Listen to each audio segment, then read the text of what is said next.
A boy fished an old bag out of the water, and what he found inside was shocking. As 11-year-old Brody hauled in the old bag, he couldn't resist opening it up to see what was inside. He soon discovered old photos, which helped reveal the identity of the woman who once owned the purse. As Ben looked through the purse's content, he made a stunning discovery that changed his small town forever. It was a clear, sunny day on Lake Hartwell in Anderson, South Carolina when 11-year-old boy Brody Brooks went fishing, as he had many times before. Lake Hartwell is a man-made reservoir known for its abundant fish population, which included species such as catfish, bream, and largemouth bass. But Brody was about to catch something very different. Brody was eager to catch something big and impressive. His relative Ben enjoyed accompanying Brody on fishing trips to Lake Hartwell and always wanted to help the young boy become better as a fisherman. The more fish Brody caught, the more his skills and confidence levels improved. Both he and Ben might have had a feeling this day would be special. As Brody was fishing, he became panicked when he felt something big tugging at his line. In fact, the fish was so powerful and aggressive that he feared that his modest rod might snap in two. Thankfully, it held together as Brody's relative Ben helped him reel in whatever waited on the other end of the line. Brody and Ben both felt the anticipation begin to surge as they reeled in Brody's big catch. When fishing, there could be long periods when not much of anything happened. So when you caught something big, it was always a moment of high emotions. Both of them couldn't wait to see what Brody had caught. Neither Brody nor Ben could have predicted what they were about to reel in. Their discovery would help unlock a decades-old mystery and unsolved crime that would send shockwaves across their community. As they reeled in what they thought would be a massive fish, it took a moment for them to realize what they'd actually found. "I told him, you ain't got no fish, you got a treasure," said Brody's relative Ben. Soon, Brody realized Ben was right. Brody had reeled in an old purse. "I've been fishing on this lake all my life, and that's the first time I saw something be caught like this on a rod and reel," Ben exclaimed. Ben had been teaching Brody how to fish for a while, and he was considered a bit of a fishing expert by some. His experience as a local familiar with both the lake and the surrounding area would prove to be absolutely critical to finding the purse and discovering its owner. As Brody and Ben hauled in the old purse, they couldn't resist opening it up to see what was inside. They soon discovered old credit cards and photos, which helped reveal the identity of the woman who once owned the purse. As Ben examined the purse's contents, he soon realized something that would blow his mind. He knew the woman who once owned this purse. "I know this woman," Ben said.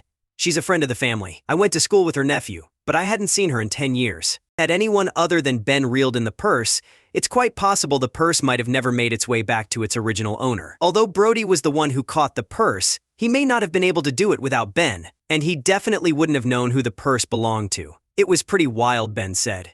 "You fish up a purse for one, then you actually know whose it was." "It was crazy. It turns out the old purse belonged to a woman named April Bolt. April had lost her purse 25 years ago, when she left it on a boat during a family cookout event. Since 1992, April hadn't seen her purse, and she had no idea what happened to it. Because Ben recognized the name on the credit cards found inside the purse, he quickly made the connection between April and her nephew, an old classmate of his. He knew that he and Brody couldn't simply leave the purse at the bottom of the lake. Ben called up the woman's nephew to relay the message that his aunt's purse had been discovered. "I couldn't believe it. I was lost for words," April said when she found out her purse had been discovered in Lake Hartwell. "You never think you'd see it again. I knew somebody must have just gotten the cash out and threw it in the lake." April had long suspected that someone had stolen her purse, taken out all the cash inside it, and then just tossed it into Lake Hartwell. She never knew for sure if this was what had happened. In fact, until the purse was reeled in by Brody, there had been no tangible evidence that this terrible crime had even occurred. Nothing in April's purse was more precious to her than the photos she had thought she'd lost of her son. When the photos were taken, her boy was only 15 months old. But when she was finally reunited with the pictures, her son was 26. "It meant the world to me," April said when she received the old photos. The recovery of these photos must have made April realize how long it had truly been since her purse had gone missing. Her son was only a baby when the purse went missing, but was now a full-grown adult man when it eventually appeared at the end of Brody's fishing line. April added, "I had all his photos that were professionally taken in my wallet. Back then, you didn't have your cell phone with the pictures. They have water damage, but you can make him out." One can only imagine the emotions racing through April's mind when she saw these long-lost images.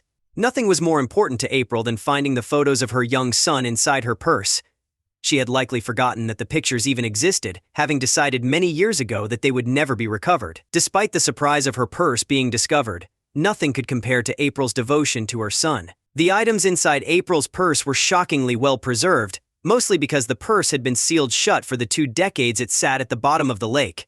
so when the purse was opened, most of the items inside were easily identifiable. April described seeing the old purse and items inside as being like discovering a time capsule from long ago. She said, "It's quite humorous, considering the wallet, perfume, lipsticks, numerous credit cards from stores that were opened 25 years ago, family pictures, 52 cents and change, a checkbook, a teasing comb. It's a serious time capsule." When she saw all the items recovered, April couldn't believe her eyes.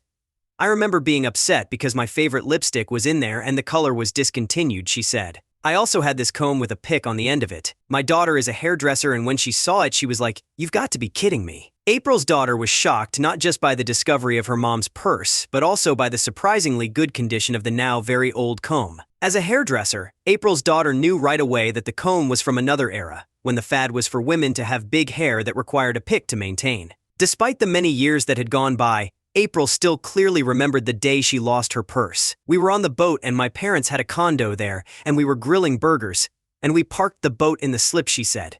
"I had all the baby stuff and I just left it on the boat covered up. There were 2 guys there fishing, and I hate to accuse anybody, but when we got back I was like, my pocketbook is gone." April's daughter once told a similar story about the purse's disappearance, helping to corroborate her mother's claims. According to April's daughter, her parents docked their boat to attend a family get-together at the Hartwell Villas. Although her parents spotted a couple fishermen nearby, they figured it was okay to leave the purse aboard the boat.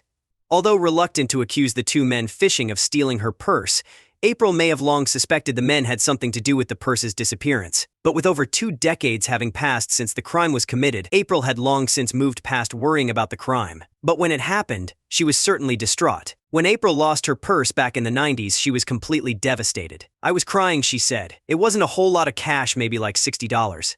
But a woman fits her whole life in her purse." The loss of cash certainly meant a lot less to April than losing the photos of her young son. April's friends all seem to have the same reaction to the miraculous discovery of her purse. "There must be some greater meaning behind it. Everyone keeps telling me there's got to be a meaning to why you're finding this so many years later," she said. "I'm sure God will reveal that in time. It's just so precious to have it back. Even the pictures, even though they're all messed up." April and her friends could only speculate as to how and why April's purse resurfaced so many years later. But there's little doubt that the photos of April's son stood out as the most meaningful item recovered. In the fullness of time, perhaps April will come to understand why the photos were found so many years later. Of course, the discovery of April's purse is not the only news story to have occurred on Lake Hartwell, which seems to attract all sorts of odd and sometimes even tragic stories. Unfortunately, the lake is also the site of a terrible death that occurred during a particularly bad storm. An older man was once on his boat trying to head back to his dock when he got hit by a terrible storm. As the storm disturbed the lake's usually peaceful waters, the boat was rocked back and forth, causing the man to be tossed overboard while he was standing up. The storm had hit Lake Hartwell quite suddenly, and many other people were quickly attempting to dock their boats and get safely ashore. As a result, some bystanders saw the old man fall into the lake. They bravely attempted to rescue him. Eventually, they were able to pull his motionless body ashore. As the bystanders attempted to rescue the old man, others quickly called 911. The response was quick and robust. According to reports, the Anderson County Fire Department, Anderson County Fire Department Technical Rescue Team, Anderson County EMS, Medshore EMS, and the South Carolina Department of Natural Resources Law Enforcement Division were all soon on the scene. Sadly, it was too late. The man hadn't been wearing a life jacket, and by the time he was pulled ashore, he was dead. The local coroner ruled the death an accidental drowning. The man had managed to live to the age of 69, but his relatively long life had been cut short by an unexpected storm. Perhaps because of all the activity occurring at Lake Hartwell, local authorities recently unveiled a brand new rescue boat that they are calling All-in-One. They call it this because the boat can support fire, emergency medical services, law enforcement, hazmat, as well as rescue and recovery operations. This new All-in-One rescue boat replaced an old rescue boat from 2005, a Carolina Skip flat-bottom boat. The new boat has several practical advantages over the old Caroline Skip boat, such as a fold-down front gate, removable ladder, advanced GPS system, and a crane capable of holding 3,000 pounds. With all of these new features, there's no doubt the all-in-one rescue boat is superior to the old one. Some might speculate as to whether or not this new rescue boat might have helped save the old man's life. Some might also wonder whether it could find a lost purse at the bottom of the lake, like the one April lost decades ago. In both cases, it's difficult to know for sure if the new rescue boat would have been a deciding factor. Nonetheless, as technology continues to advance, it becomes easier and easier for emergency personnel to rescue people who may fall overboard. And it will also certainly become easier to search the lake for any missing items, especially valuable ones like a purse. Perhaps a more technologically advanced rescue boat will deter more crimes and accidents in the first place. Sometimes, even with all of the advanced technology coming to Lake Hartwell, it's ultimately sometimes just good or bad luck that can lead to cases like the discovery of April's old purse, or the tragic death of the old man. It was good luck that made Brody find the purse, and it was good luck that Ben knew who it belonged to. This good luck is ultimately what resulted in April being reunited with her purse after so many years.